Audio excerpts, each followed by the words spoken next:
Salut les zouzes et bienvenue sur Zouzman Comics, la chaîne dédiée à l'univers du comics sous toutes ses formes. J'espère que vous allez bien. Le mois de septembre est fini, les feuilles jaunissent, le froid se fait petit à petit sentir et du coup on se réchauffe comme on peut en lisant des comics sous la couette. Mais comme le Batman Day a eu lieu en septembre, j'ai forcément fait quelques achats en rapport avec ce bon vieux Chevalier Noir. Nous allons donc parler aujourd'hui de Three Jokers que l'on attend depuis 2016, de Batman's World, un recueil de récits mettant en scène Batman dans différents pays du monde, et enfin de Batman Future State qui met en scène la Bat-Family dans un futur possible. Alors, je vous conseille de vous installer dans votre fauteuil préféré, de préparer un petit encas car je vous promets qu'on va passer un bon moment ensemble.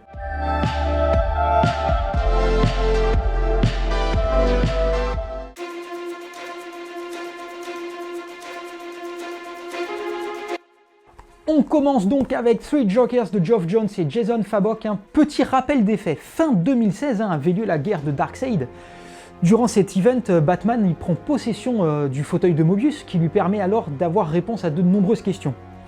Ce qu'il fait, c'est qu'il lui demande au fauteuil l'identité du Joker et le fauteuil lui révèle alors qu'il n'y a pas un Joker mais 3. Et nous voilà donc 5 ans après avec l'épilogue de cette histoire. Mais du coup, de quoi ça nous cause et surtout, est-ce que ça répond vraiment à nos questions? Eh bien, 3 personnes sont tuées en même temps par le Joker à Gotham. Batman, Red Hood et Batgirl, qui sont aussi les 3 plus grandes victimes du Joker, vont enquêter ensemble pour empêcher que d'autres victimes ne viennent s'ajouter à la liste. Mais quelle est la véritable motivation de ces 3 Jokers?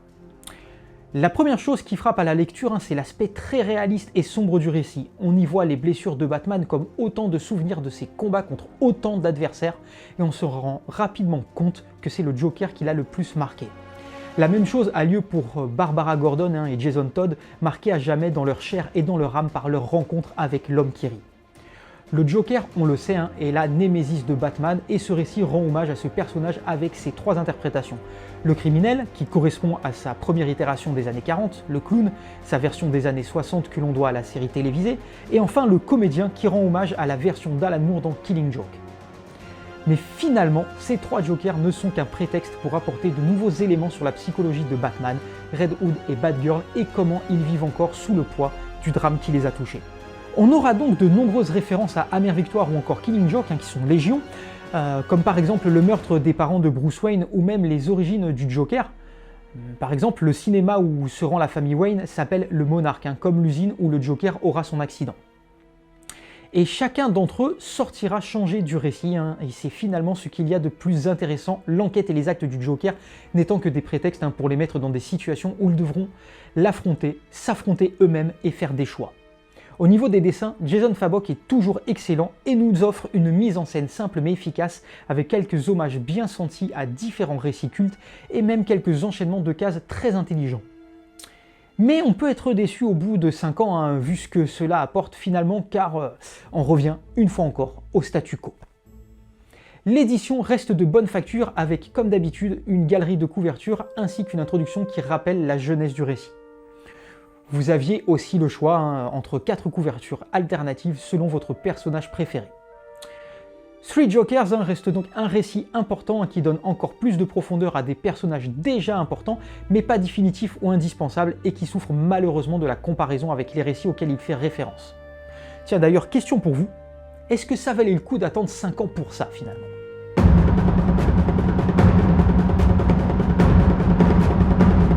On continue avec Batman The World, un recueil de 14 histoires qui emmène notre chevalier noir aux 4 coins du monde dans autant de récits de 10 pages, ni plus ni moins. Cela permet d'avoir des visions différentes de notre héros selon le pays où il se trouve, les histoires étant écrites et dessinées par des auteurs ou artistes du pays en question. D'ailleurs, par respect pour ces artistes, je ne prononcerai pas leur nom, sinon ça va être ridicule. La première histoire se passe aux USA et s'appelle Ville Globale. Rien de spécial à en dire, c'est une sorte d'intro au reste du recueil, en plus d'une petite déclaration d'amour à Gotham. Rien de fou, c'est en fait un joli portfolio avec les dessins de Liber Mero. La deuxième histoire, quant à elle, se nomme Paris, et dans celle-ci, Batman doit empêcher Catwoman de commettre un vol au Louvre. Mais c'est peut-être un piège. Un récit avec des dessins un peu particuliers, mais il reste surprenant dans son dénouement. C'est mignon, j'ai bien aimé. Dans le troisième récit, Fermé pour les vacances, qui se déroule en Espagne, Bruce Wayne prend quelques jours de vacances en Espagne, du coup. Des dessins ternes, quasi pas de dialogue. Mais bon, il ne se passe rien du tout. C'est contemplatif pour quelqu'un qui se demande ce que fait Bruce Wayne pendant ses vacances, et ça donne ça. Salut coquine. Ça fourre? Ouh! Ouh! Yeah! Ouh! Salut coquine. Ça refourre? Ouh! Yeah! Ouh! Oui, aucun intérêt. On part ensuite en Italie avec le récit Janus, dans lequel Batman affronte un vilain nommé Janus. Bravo! Un passé, présent et futur se mélangent dans cette histoire décousue aux limites du compréhensible, et les dessins malheureusement n'aident pas à la compréhension. C'est très bof. 5e récit, et on part en Allemagne avec des lendemains qui chantent. Batman y affronte le Joker sur fond de radicalisme écolo et de « la fin justifie-t-elle les moyens ?» Une fin surprenante pour un récit assez sympa, et les dessins sont plutôt pas mal du tout.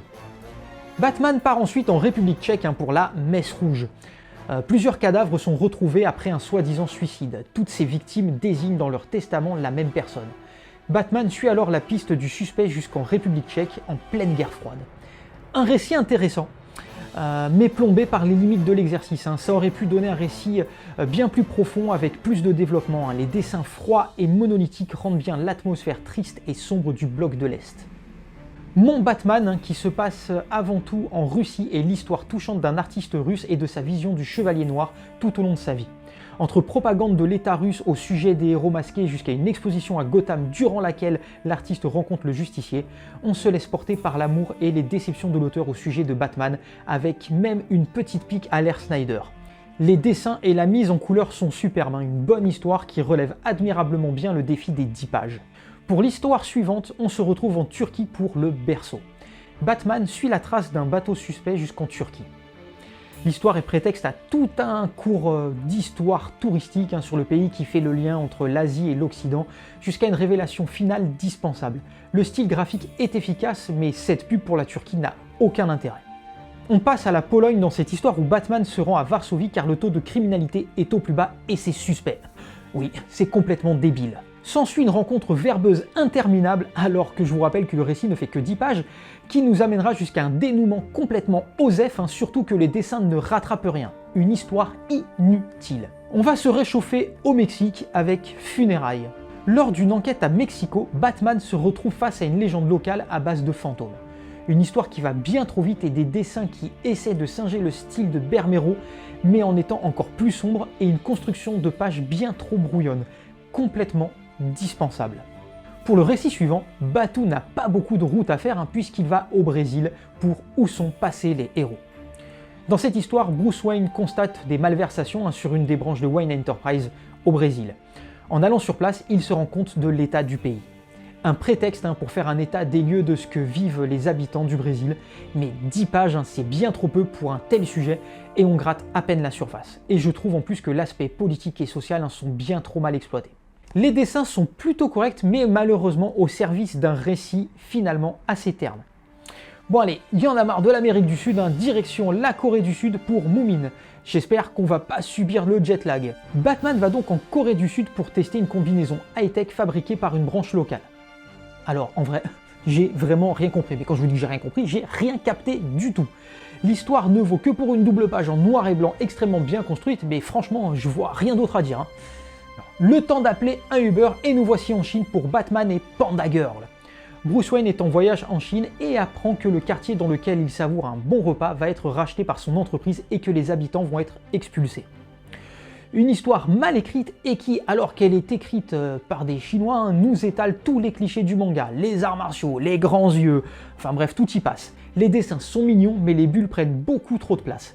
Et encore une fois, ça va beaucoup trop vite. Du coup, on prend le bus à l'arrêt du coin pour aller au Japon. Bah oui, ce bus, chinois, il roule sur l'eau, et tu vas faire quoi? Avec la dernière histoire, la valeur d'un héros. Dans le Japon féodal, la police locale souhaite empêcher un journal présentant Batman comme un héros d'être publié, mais le dessinateur ne l'entend pas de cette oreille et décide de se rebeller. Une belle histoire sur la liberté d'expression en 10 pages, le tout illustré par de superbes dessins. Franchement, C'était très agréable à lire. Au final, on nous sert un recueil bien trop déséquilibré, la faute à bien trop d'ambition scénaristique de la part des auteurs, surtout vu les contraintes. Mais aussi à cause de dessinateurs qui pour la plupart ne semblent pas habitués à faire du comics. L'édition en elle-même est top par contre, avec la présentation des artistes et des auteurs avant chaque histoire et une belle galerie de couverture. Mais est-ce que c'est suffisant pour sauver ce volume? Non. D'ailleurs, vous, qu'est-ce que vous en avez pensé de ce recueil?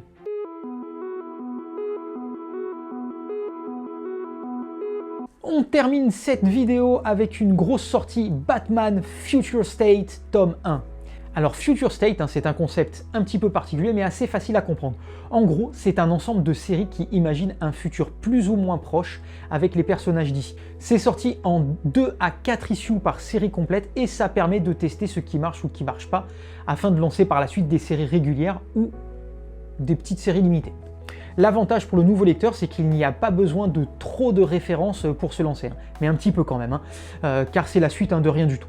L'autre point intéressant, c'est que ça permet de mettre en avant de nouveaux artistes et auteurs censés moderniser les personnages. Alors, est-ce que ça marche? C'est ce qu'on va voir. La première série, c'est Batman Superman, et ça se passe en 2024 en 2 épisodes. Un mystérieux personnage nommé le Magistrat, patron d'une armée privée à la solde du maire de Gotham, a pris le contrôle de la ville. Les gens vivent sous une sorte de loi martiale très stricte qui interdit les héros et les vilains masqués. Afin de se rebeller sans être inquiétés, les gens utilisent une sorte de drogue permettant de changer d'apparence, mais il y a bien sûr des effets secondaires. Du coup, Batman et Superman mènent l'enquête. Cette série nous dépeint une Gotham d'un futur proche très sombre sous dictature policière. Rien de neuf sous le soleil et on nous ressort les éternelles différences de méthode entre Batman et Superman pour une enquête lambda qui aurait pu se dérouler dans la série régulière. Par contre, les dessins de McDaniel sont plutôt sympas. Direction 2025 pour les sirènes de Gotham et leur aventure en 2 issues, soirée entre filles. Poison Ivy et Catwoman font la connaissance de Didi Prime, une androïde, en cherchant des infos. Didi Prime se propose de les leur fournir en échange d'une nuit entre filles pour pouvoir vivre comme un être humain. Rien de très ambitieux pour cette série qui n'apporte rien ni au personnage ni à la mythologie gothamienne. Très orienté young adulte voire ado, je ne sais pas trop quoi en penser si ce n'est que le thème de la machine douée d'humanité n'est pas bien abordé. Les dessins et la construction en cases sont très classiques. Pour The Next Batman et son histoire en 4 issues, on retrouve Luke Fox, le deuxième Batwing, en 2025. Batman est semble-t-il mort, mais un autre Batman traque les criminels et s'oppose aux magistrats. Grosse mise en place pour ce Next Batman dans lequel la famille de Lucius Fox est mise à l'honneur. Sombre et brutale, l'histoire est malgré tout très classique. Les dessins suivent le même moule. Rien de nouveau ou de forcément original, mais l'histoire se laisse suivre, bien que je n'ai pas particulièrement accroché. On retrouve ensuite Robin pour 2 épisodes de Robin Immortel. En 2025, Robin lutte lui aussi contre la dictature policière aux côtés de Spoiler et de Darcy. Il tente d'intercepter une cargaison de drogue censée rendre les cyber, les androïdes de l'armée du magistrat, plus forts. Enfin, ça décolle, c'est plutôt bien écrit et on a une vraie intrigue avec de vrais enjeux. La psychologie est plutôt bien traitée. Les dessins, de leur côté, ne cassent pas des briques, mais il y a une vraie dynamique et il y a une construction de pages qui tente des trucs. Franchement, une série à suivre si elle est renouvelée. La vedette de l'histoire suivante en 2 épisodes est Harley Quinn avec au service du magistrat. Dans cette histoire, Harley Quinn est prisonnière. Pour obtenir de meilleures conditions de détention, elle doit collaborer avec Jonathan Crane pour appréhender des criminels pour le compte du magistrat. Une autre bonne histoire, on retrouve la folie de Harley couplée à ses talents de psy pour en faire une sorte de profileuse cinglée. C'est vraiment bien écrit. En plus, les dessins de Simone Di Meo donnent un coup de jeune à ce recueil avec des angles ambitieux et un découpage rythmé. L'utilisation de focales comme au cinéma donne vie à ce récit dans un style très dessin animé. J'ai trouvé ça top alors que j'aime pas la version moderne de Harley d'habitude. Le récit suivant met en avant les Outsiders pour Hors Limits, un récit en 2 épisodes qui se passe lui aussi en 2025. Ici, Duke Thomas, Black Lightning et Katana vont devoir collaborer pour lutter contre le magistrat. Pas de chichi dans cette histoire assez simple qui fait la part belle à l'action. Les personnages sont bien introduits et sont plutôt intéressants. Les dessins et le découpage de Kumar sont superbes, surprenants et déroutants tout en étant extrêmement rythmés. Chaque scène d'action explose le cadre avec un trait très proche de celui de Sean Murphy. D'ailleurs, même la colorisation fait penser à du Matt Hollingsworth. Franchement, j'ai trouvé ça super. On termine avec les Bad Girls dans Haute Sécurité.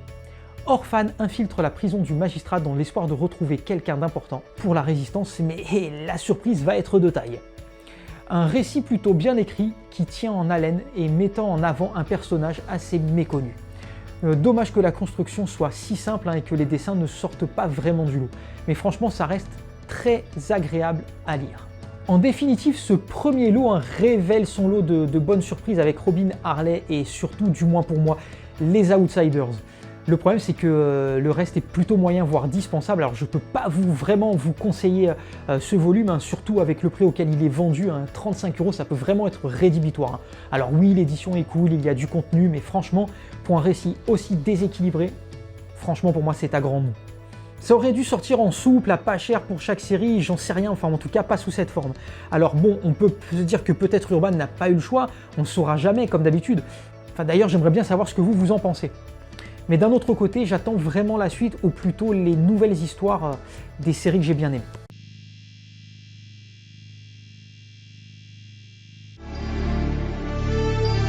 J'aime ces moments. On me parle de Zuzman, sa dernière vidéo, son regard de braise et sa voix sexy. C'est toujours les mêmes gestes. D'abord je like, puis ensuite je m'abonne, je commente et je partage.